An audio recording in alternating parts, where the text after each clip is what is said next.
Please welcome to Pro Leader on the... Alright guys, Assalamualaikum. Welcome back to my YouTube channel. Untuk video kali ini, aku akan unboxing barang aku lah, iaitu senang pakai di pinggang pun boleh dan pakai di pun boleh lah. Okay, pertama yang kita apply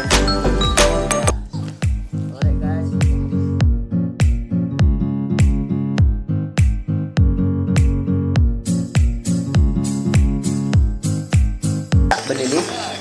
Inilah dia barang aku. Korang tengok. Korang tengok Bismillahirrahmanirrahim.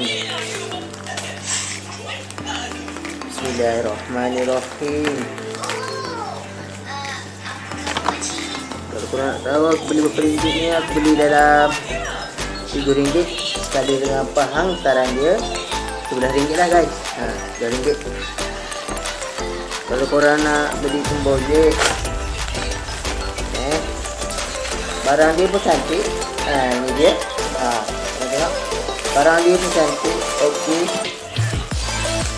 Okey. Kita buka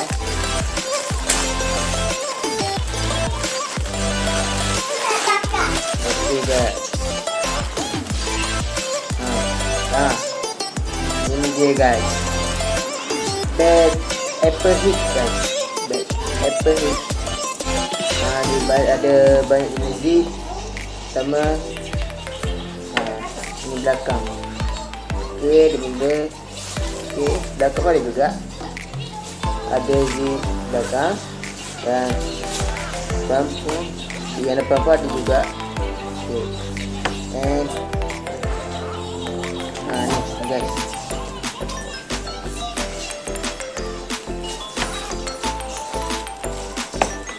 Ini aku beli dalam lazada guys. Lazada. Okay.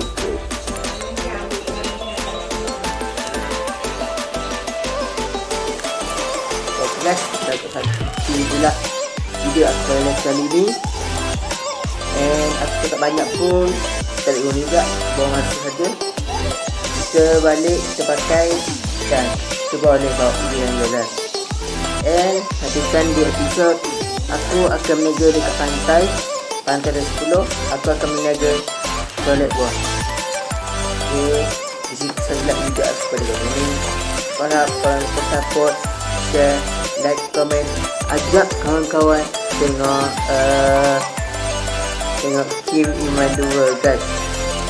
Ajaklah siapa-siapa pun, ibu bapa ke, atuk ke, nenek ke, ajaklah dan tekanlah butang subscribe di bawah. Bye bye. Assalamualaikum. Zaz.